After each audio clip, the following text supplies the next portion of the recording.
তো যত আমরা সাধনা করব এই বিষয়গুলোকে বিচার করতে হবে, তাইলে বাইরের দিক থেকে মনটা আস্তে আস্তে অন্তর্মুখী হবে। আর বাইরের হচ্ছে গিয়ে খাওয়া দাওয়া ঘোরা নেওয়া এসব নিয়ে চিন্তা করতে থাকলে মনের কখনোই কমবে না। নিজের একটু চেষ্টা থাকতে হয়। বলুন, কেউ প্রশ্ন করবেন? করেছেন, আনমিউট করেছেন? হ্যাঁ বলুন। আমার মানে এই মন্ত্রগুলো মুখস্থ করতে একটু অসুবিধা হয়, শুনলে পরে বুঝতে পারি একটার পর একটা, কিন্তু এমনি মেমোরিটা এখন মেমোরিটা আমি জানি না, আগের থেকে আমার অনেক উইক হয়ে গেছে। মুখস্থ করার ব্যাপারটা আমি একদম এই মুখস্থ করার দ্বারা মেমোরি বাড়ে আমাদের। আমাদের ভারতীয়দের একটা ক্ষমতা মুখস্থ করার, বিদেশিরা তো আরও মুখস্থ করতে পারে না। ব্রেনের আমাদের মনে রাখার ক্ষমতা বাড়ে, তাই এই শুনে মনে রাখতে পারা এটা আমাদের ব্রেনের ক্ষমতাকে বাড়ায়। পড়ে মনে রাখা থেকে শুনে মনে রাখা হচ্ছে ব্রেনের বেশি ক্ষমতার সাইন। তাই ওই ভিডিও শুনবেন, যার জন্য আমি বলি শুনে মনে রাখ, বারবার শুনুন, রোজ শুনুন, শুনতে শুনতে মনে পড়ে যাবে। ঠিক শুনতে শুনতে মুখস্থ হয়ে যাবে। যেরকম একটা গান শুনতে শুনতে মুখস্থ হয়ে যায়, আমরা রোজ যেগুলো শুনি সেগুলো মুখস্থ হয়ে যায় না, তো সেরকম ওখানে দেয়া আছে। এইগুলো শ্রুতির দ্বারা স্মৃতিতে রাখতে হয়। মানে বারবার শুনবেন, শোনার সাথে সাথে কি করবেন, উচ্চারণ করার চেষ্টা করবেন। শোনার সাথে সাথে উচ্চারণ করার চেষ্টা করবেন, তারপরে বন্ধ করে দিয়ে দুটো লাইন, দুটো অক্ষর মনে আছে তাই করলাম, দুটো শব্দ মনে আছে তাই উচ্চারণ করলাম, করতে করতে দেখবেন হয়ে যাবে, হয়ে যাবে। এবং এটা আমাদের ব্রেনের জন্যও ভালো। এই ডিমেনশিয়া বলুন, এসব প্রবলেমগুলো যে হয় বয়সের সাথে সাথে, ব্রেনকে আমরা নতুন কিছু ফিড করি না বলে, একটা সময়ের পরে, একটা বয়সের পরে আমরা নতুন কিছু শিখি না। আফটার 25-30 ধরে নিন, আমাদের সব নতুন শেখা বন্ধ হয়ে যায়। 30 তো অনেক পুরনো, পরের কথা। 20 পরেই আর আমরা নতুন কিছু শিখি না। তখন ব্রেন কি করে, ব্রেনের আর গ্রোথ হয় না। It is also like a muscle শরীরের। যেরকম আপনি যত এক্সারসাইজ করছেন মাসেলগুলো আপনার টাইট থাকছে, সেটার গ্রোথ হচ্ছে।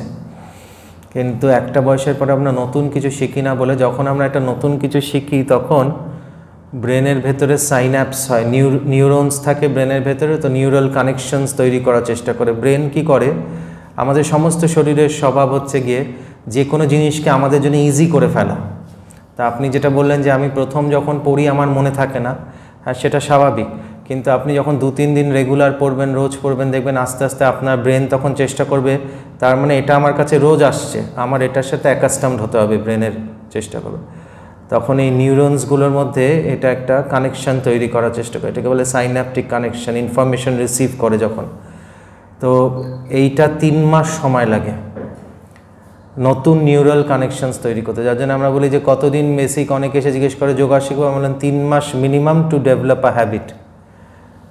Any habit you will require 3 months time, because your brain neural connectivities will change over a period of time, একদিনে না। To get it proper 6 months, minimum 6 মাস যদি আমরা একটা কাজ করি, ওটা আমাদের হ্যাবিটে, স্বভাবে পরিণত হয়ে যায়। তার জন্যে এটা রোজ করলে দেখবেন আস্তে আস্তে আস্তে আস্তে আস্তে আস্তে ঠিক ব্রেন আমাদের সেই নিউরাল কানেক্টিভিটিগুলো তৈরি করবে, আর মেমোরি আমাদের ইনক্রিজ করবে। তার সাথে সাথে তো ব্রাহ্মী আমরা প্রত্যেকে খেতে পারি।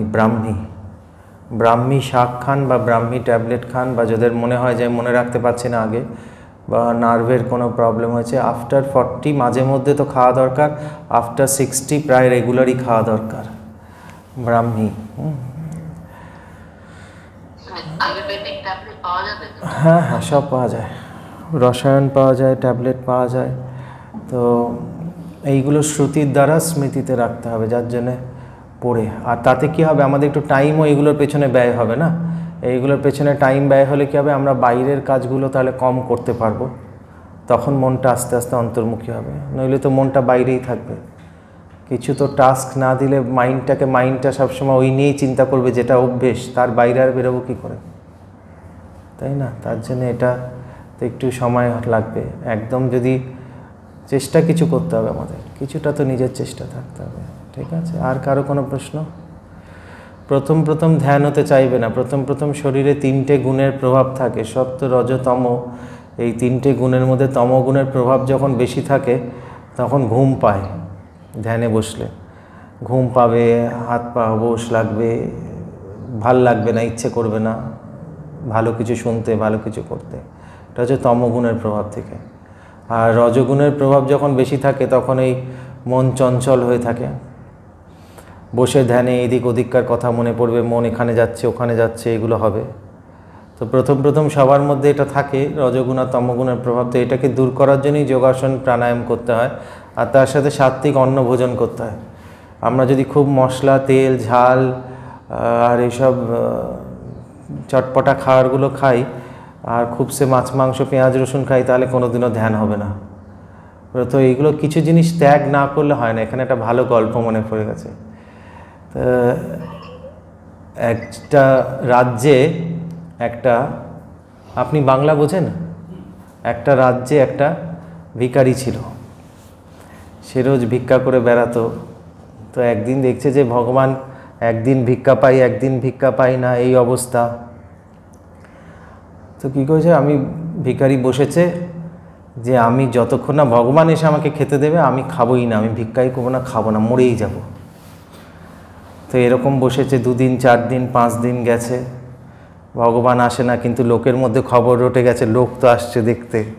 আমাদের এখানে যেরকম নেতারা মাঝে মধ্যে বসে না অনশনে, লোকেরা দেখতে যায় যে বসেছে হাঙ্গার স্ট্রাইক, ওরকম ভিখারি হাঙ্গার স্ট্রাইক করে বসেছে। 5 দিন 6 দিন চলে গেছে, সে নাম ছড়িয়ে গেছে ভিখারির পুরো রাজ্যে। দূর দূর থেকে লোকেরা আসে যে ভগবান খেতে দিলে খাবে বলেছে, এমনি এমনি খাবে না। তো 7 দিন পর ভগবান সত্যি দেখা দিয়েছে। দেখা দিয়ে ওকে একটা ইয়েতে কাগজের পাত্রে, মানে গাছের পাতার পাত্রে ওকে একটু খিচুড়ি আর তরকারি দিয়ে গেছে। এই শুনে তো সাংঘাতিক ব্যাপার, আরও ভিড় হতে শুরু করেছে। এবার সেই রাজ্যের রাজা তো টেনশনে পড়ে গেছে। রাজারা সবসময় আরেকজন কেউ ফেমাস হয়ে গেলে তো বেশি টেনশন হয় তাদের, না, যে রাজ্যে আরেকজন কেউ এত পপুলার হয়ে গেছে, তার কাছে সবাই যাচ্ছে এবং ভগবান তাকে দর্শন দিয়েছে। তো রাজা বলল, না, আমিও হাঙ্গার স্ট্রাইকে বসবো, হ্যাঁ, আমিও খাবো না, দেখি ভগবান যদি ভিখারিকে খেতে দিতে পারে তাহলে আমাকে দেবে না। তো রাজা গিয়ে জঙ্গলের মধ্যে সব কিছু ছেড়ে টেড়ে খেতে বসেছে। তো তখনও লোকেরা দেখতে আসছে যে রাজাকে ভগবান খেতে দিতে আসে কিনা। তো এই ভিখারিটাও দেখতে এসেছে। এবার ও কম্পিটিশন খাচ্ছে যে এবার রাজাকে খেতে দেয় নাকি। তখন দেখে যে 3 দিনের মাথায় ভগবান একদম বিশাল পঞ্চব্যঞ্জন সাজিয়ে একটা বিশাল থালায় একরকম অনেক খাওয়ার টাওয়ার নিয়ে এসে হাজির হয়েছে ভগবান। তো রাজাকে দিয়ে গেছে, এই না খা। তখন ভিখারিটা বলছে, ভগবানকে যাই, দাঁড়াও, তুমি কোথায় যাচ্ছ? আমি 7 দিন খাইনি, আমাকে সে খিচুড়ি আর একটা ল্যাবড়া দিয়ে গেছো, আর তুমি রাজা 3 দিনের মাথায় তুমি রাজাকে পঞ্চব্যঞ্জন সাজিয়ে রান্না করে দিয়ে গেছো, এই তোমার বিচার? তুমি নাকি ভগবান সবাইকে সমদৃষ্টিতে দেখো, সমানভাবে ট্রিট করো, এই তোমার দ্বিচারিতা, এইভাবে তুমি করছো? তখন ভগবান বলে, আরে ও কি ত্যাগ করে এসেছে সেটা দেখো, ও রাজ ঐশ্বর্য ত্যাগ করে এসেছে। তুমি তো ভিখারি, এমনি খেতে পাও না নিজের কর্মফলে, এমনি ভিক্ষে করে খেতে হয়। ও তো সব পায়, ওকে তো আমি ওর কপালে সব রেখে দিয়েছি, ও তাও আমাকে পাওয়ার জন্য সব ছেড়ে এসেছে। তো সাধনা করতে গেলে কিছু কিছু জিনিস আমাদের ত্যাগ করলে আমরা সাধনায় ফল পাবো, নইলে পাবো না। তো কে কীরকম ত্যাগ করেছে তার ওপরে ফল আসে, কে কত করলো তার ওপরে নয়। আমরা ভাবছি একজন অনেক আসন করছে, অনেক প্রাণায়াম করছে, অনেক ধ্যান করছে, অনেক জপ করছে, অনেক সৎসঙ্গ করছে, কিন্তু কিছুই হচ্ছে না। তো আমাদের ব্যক্তিগত জীবনে আমাদের কীরকম ত্যাগ আছে তার উপরে এর ফল আমরা পাবো। তার জন্যে শুদ্ধ অন্ন ভোজন এবং একটু নিজের মানে খাওয়া, বাড়ির খাবার, এই বিভিন্ন লোকের হাতের খাওয়ারও খেতে বারণ করে প্রথমের দিকে। আমরা যখন কিছু রান্না করি বা যে কোনো কাজ করি, আমাদের এনার্জিটা তার সাথে সাথে যায়। আর বেশিরভাগ জায়গায় রান্না বান্না করে আমাদের, এটা জৈনদের মধ্যে ওরা খুব পরিষ্কার করে কিচেন মেনটেন করে, ওরা খুব পরিষ্কার করে। কিন্তু আমাদের মধ্যে ঝগড়াঝাটি করতে করতে বেশিরভাগ বাড়িতে আজকাল মানে কাজের লোকরা রান্না করে। তো তার মানসিক স্থিতি যেরকম, সেরকম রান্নার ভেতরে এনার্জি আসে। তো প্রথমের দিকে এই বিভিন্ন রকম খাবার খা, বিভিন্ন জায়গায় না খেয়ে নিজের বাড়িতেই খাবার খা, একই সময় খাওয়া খা এবং সাত্ত্বিক অন্ন ভোজন, তাহলে শরীর শুদ্ধ থাকে। সাত্ত্বিক অন্ন ভোজনের মধ্যে একটা প্রেসক্রিপশন আছে, সেই প্রেসক্রিপশনটা যদি ফলো করতে পারেন তাহলে খুব ভালো হয় শরীরে। সেটা হচ্ছে কি, আমরা এরকম যেটা বাঙালিদের বলে সেদ্ধ ভাত খাওয়া, সব একটু সবজি সেদ্ধ দিয়ে, ঘি দিয়ে আর ডাল সেদ্ধ এসব দিয়ে রান্না করা। ওটা শরীরের জন্য সব থেকে ইজি অ্যান্ড ভেরি গুড, মানে আমাদের 3টে এনার্জিকে ব্যালেন্স করে দেয়।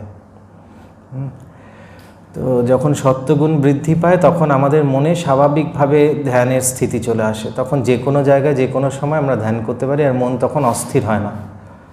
এই যে মনের অস্থিরতাটা আমাদের অনেক এনার্জি কনজিউম করে নেয়, যার জন্য দেখবেন আজকাল বসে বসে লোকেরা ক্লান্ত হয়ে যায়, কিছু করছে না, বসে আছে কিন্তু মনটা অস্থির, মনটা চঞ্চল, তো মন এনার্জি কনজিউম করে নিচ্ছে, তো দিনের শেষে ক্লান্ত হয়ে গেল মনটা যদি ছোটাছুটি করে।